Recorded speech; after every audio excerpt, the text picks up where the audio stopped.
স্কুলের পিয়ন এসে হেড স্যারকে একটা চিঠি দিল। ওই স্কুলের একটা ছাত্র লিখেছে। চিঠিটা পড়ে স্যার রেগে নিজের চুল টেনে ছিঁড়তে লাগলো।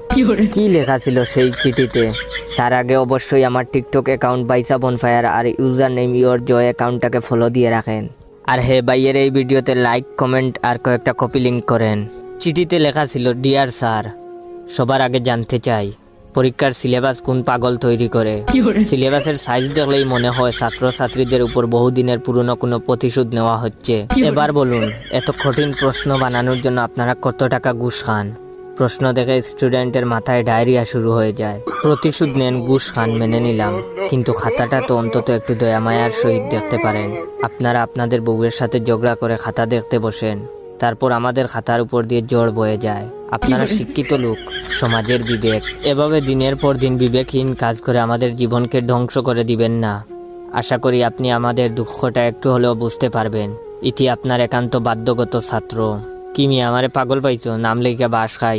এখন মেনশন করো তোমার ওই বন্ধুটাকে। তোমার ধারণা যে এই লোকটাই চিঠিটা লিখেছে?